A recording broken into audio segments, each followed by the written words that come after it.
class 9 and I gave the exam of NSO Olympiad Science and I got the gold medal.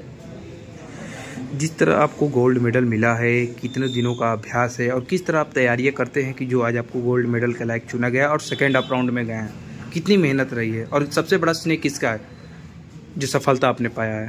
Sir मैं घर पे पढ़ता था अपना और जो भी बुक्स थी उससे मॉड्यूल थे उससे मैंने तैयारी करी। प्रवीण सर ने पढ़ाया हम लोग को। प्रवीण सर ने पढ़ाया। तो कितनी मेहनत रहता है कि जो अब क्या रहेगा सेकेंड राउंड के लिए, किस तरह की तैयारी चल रहा है? नहीं सर, नॉर्मल अपना मॉड्यूल वगैरह जो है उससे हम क्वेश्चन जितने भी हैं वो बस प्रैक्टिस कर रहे हैं। मेरा नाम अंजलि गुप्ता है, मैं कक्षा 8 की छात्रा हूँ। मैं पिनाका टेक्नो स्कूल की छात्रा हूँ। मैं एनएसओ साइंस ओलंपियाड में गोल्ड मेडल लाई हूँ। अच्छा, बहुत सही, बधाई हो। और गोल्ड मेडल मिला है, ये सबसे बड़ा स्नेह किसको जाएगा? इतने बड़ा आपने हासिल किया है, गोल्ड मेडल मिला है। सर इन सबका श्रेय मैं अपने टीचर्स को देना चाहती हूँ, खासकर प्रवीण सर, गीतेश सर और बाकी टीचर्स को। My name is Sanskriti Ocha and I read in class 9th. देखा जा रहा है कि अब गोल्ड मेडल आपको मिला है, ये कैसा गोल्ड मेडल है?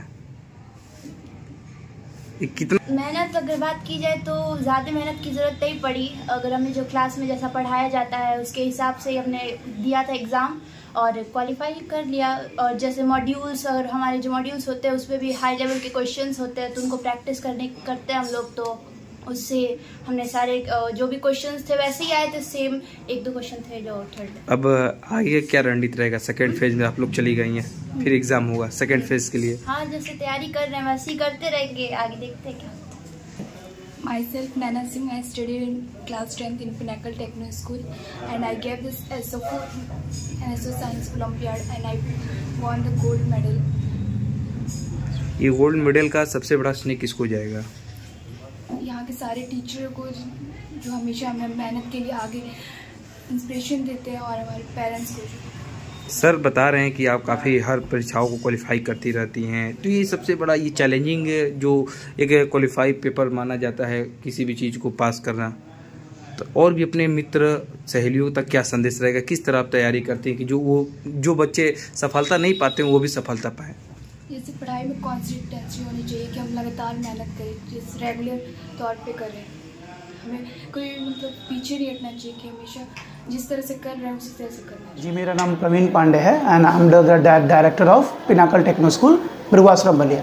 किस तरह बच्चों का स्वागत समारोह है और आपने गोल्ड मेडल देकर सम्मानित किया, क्या रहा सर? सर ये साइंस ओलंपियाड फाउंडेशन SOF करके ऑर्गेनाइजेशन है जो बड़े लेवल पर ओलंपियाड एग्ज़ाम कंडक्ट कराती है। जो दिसंबर में एग्ज़ाम हुआ था, 12 दिसंबर को हुआ था ये एग्ज़ाम, साइंस का है।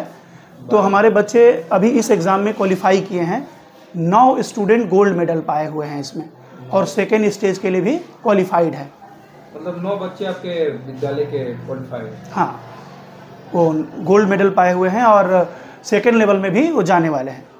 किस तरह आपकी तैयारियां रहता है कि बच्चे कहीं ना कहीं आपके विद्यालय के 9 बच्चे सफलता पाए और आगे उम्मीद किया जाता है कि वो कहीं ना कहीं अंतिम क्षण तक जाए और जिले का नाम रोशन करे? देखिए सर, उसमें हम लोग क्या करते हैं, जो बच्चों की स्कूलिंग होती है वो बेसिक होती है कि केवल स्कूल के सिलेबस पर ध्यान दिया जाता है, बट हम लोग एक डिफरेंट वर्क यहाँ पर कर रहे हैं, लाइक जो भी बड़े सिटीज़ के स्कूल्स कर रहे हैं। बच्चों को बेसिक स्कूलिंग के साथ साथ हम लोग ओलंपियाड, NTSC वगैरह की प्रिपरेशन अलग से कराते हैं, जिसके लिए हर एक 15 दिनों पर बच्चों की ऑब्जेक्टिव क्वेश्चन का टेस्टिंग करते हैं। 5 से लेकर के 12 तक के सारे बच्चों का हर एक 15 दिन पर ऑब्जेक्टिव टेस्ट होता है। और ओलंपियाड्स और IIT JEE वगैरह लेवल के जो भी क्वेश्चंस होते हैं उनको चैप्टर वाइज बच्चों को सॉल्व भी कराया जाता है। क्लास में एक क्वेश्चन डिस्कस किया जाता है, जिससे कि बच्चे छोटे क्लास से ही अपने आप को कॉम्पिटिटिव इन्वायरमेंट में ढाल सकें। सर जिस तरह बात की जाए जनपद में एक अलग पहचान बनाता हुआ उभरता हुआ नजर आ रहा है, ताकि कितने आप लोग की मेहनत रहता है, कैसी टीम आप मतलब चयन किए हैं, जो कहीं ना कहीं हर चीज़ों को विधिवत बच्चों को किस तरह ट्रेनिंग देना है, बच्चों को गाइड किस तरह करना है, बच्चों को संस्कार की तरफ किस तरह, मतलब हर चीज़ आप लोग बच्चों को आप लोग प्रेरणा देते रहते हैं। ये कैसी आप लोग की व्यवस्थाएं हैं और कैसे आप लोग संचालन करते हैं? देखिए, इसमें करना क्या होता है कि मैक्सिमम स्टूडेंट्स जो होते हैं, अभी जो टाइम चल रहा है वो बुक्स से भाग रहे हैं, और उसका एक बड़ा रीज़न ये है कि वो कम से कम समय में वीडियोस वगैरह यूट्यूब वगैरह देख करके चाहते हैं कि एग्ज़ाम को हम फाइनली पास कर लें।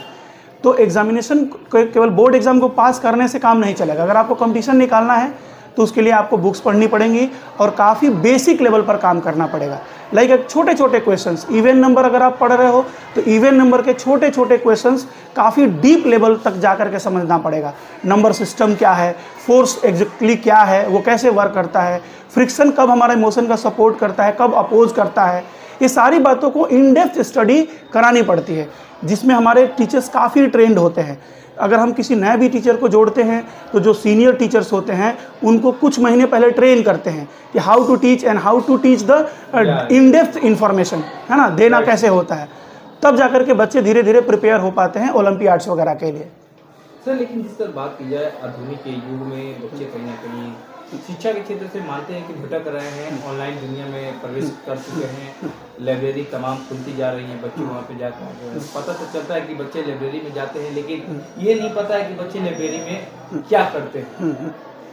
तो इस पर क्या आप अभिभावकों तक आपका संदेश रहेगा सर? नहीं, निश्चित रूप से देखिए, हम लोग टेक्निकल कोर्सेज के लिए बच्चों को जब प्रिपेयर करते हैं तो हम टेक्नोलॉजी का विरोध नहीं कर सकते हैं। टेक्नोलॉजी पानी की तरह है, वो आएगा। मेरा कहने का मकसद है कि बच्चे ऑनलाइन की तरफ रुझान कर रहे हैं, ऑनलाइन से पढ़ाई कर हाँ, रहे हैं, हम उस मुद्दे पे आ रहे हैं। लेकिन जब बच्चे लाइब्रेरी, जिस तरह जनसंख्या जनपद में बढ़ता जा रहा है, तमाम लाइब्रेरियाँ खुलती जा रही हैं, बच्चे वहाँ पे जाकर गेम डाउनलोड करते हैं, मूवी डाउनलोड करते हैं, वातावरण में जाकर अपने आप को रिलैक्स महसूस करते हैं। इस बीच अभिभावकों तक आप क्या संदेश देंगे? मेरा यही कहना है कि टेक्नोलॉजी से जितना बेनिफिट है उतना ही डिस्ट्रैक्शन भी है। अब ये डिसाइड करना होगा कि हम अपने बच्चे को मोबाइल अगर यूज़ करने दे रहे हैं, इंटरनेट यूज़ करने दे रहे हैं, तो हमारे नोन में हो, मतलब हमें पता रहे कि वो बच्चा क्या यूज कर रहा है और कितनी टाइम के लिए यूज कर रहा है, कहीं गलत डायरेक्शन में तो नहीं जा रहा है। हमारे कई सारे स्टूडेंट्स के ऐसे पेरेंट्स हैं जो अपने सामने बच्चों को मोबाइल देते हैं कि लीजिए 2 घंटा बैठ के पढ़िए, उसके बाद हमको दे दीजिए, और वहाँ बैठते हैं वो गार्जियन। ऐसे गार्जियन कितने अच्छे हैं कि अपने सामने अपने बच्चे को मोबाइल देकर या इंटरनेट देकर के देते हैं और फिर वापस ले लेते हैं। अगर बच्चा अकेले यूज कर रहा है और देर तक यूज कर रहा है और आपको पता नहीं कि वो क्या यूज कर रहा है, तो प्रॉब्लम है। तो इससे आपको ध्यान यही देना है कि अगर इंटरनेट या मोबाइल यूज़ करने देते हैं तो अपने पास में बिठा कर दीजिए, आपको टाइम निकालना पड़ेगा। या फिर अगर आपको चेक करने आता है कि बच्चे किन किन से साइट्स पे गए हैं तो आप चेक करिए। नहीं पता है तो किसी ऐसे पर्सन को पकड़िए जो आपको ये सिखा सके कि हमारा चाइल्ड किस किस साइट पर विजिट किया है, कितनी कितनी देर तक विजिट किया है, आप ये देख सकें। हमने अपने मैक्सिमम पेरेंट्स को ये बात सिखाई है कि आप कैसे देखेंगे ताकि बच्चा आपको मिसगाइड ना करे। और अगर किसी लाइब्रेरी में जा रहा हो तो लाइब्रेरी में इसी तरीके की लाइब्रेरी में भेजिए जहाँ पर इस बात का पूरा ख्याल रखा जाता है। केवल हम बिजनेस नहीं कर सकते उस लाइब्रेरी में। कुछ है अच्छे लाइब्रेरी जो लोग बच्चों को किसी दूसरे साइट पर विजिट नहीं करने देते, वो रन करते रहते हैं, देखते रहते हैं। हम अपने यहाँ खुद भी ये व्यवस्था प्रोवाइड कराते हैं। हमारे अपने स्कूल के जितने भी बच्चे हैं वो आफ्टर द स्कूल बैठ करके यहाँ पे 2 घंटा 3 घंटा वो पढ़ सकते हैं, कोई उसके लिए रोक टोक नहीं है। उसके लिए हमारे यहाँ 2 आदमी भी लगे हुए हैं देखते रहने के लिए, जरूरी है। इवन टीचर भी है कि आपको डाउट बताएंगे बैठा करके।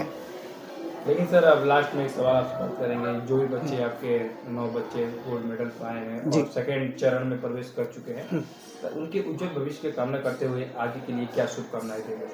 बस हम यही कहेंगे कि ये बच्चे बलिया जैसे डिस्ट्रिक्ट में इस तरीके से मेहनत कर रहे हैं कि आने वाला समय जो है इस बलिया के बाकी बच्चों के लिए और इन बच्चों के लिए भी स्वर्णिम है। हम चाहते हैं कि बलिया को इस पोजीशन पर पहुंचाना है कि यहाँ के किसी भी छात्र को बाहर जाने की ज़रूरत ना पड़े और इसी जगह से IIT और मेडिकल जैसे कंपटीशन में ढेर सारे रिजल्ट आए।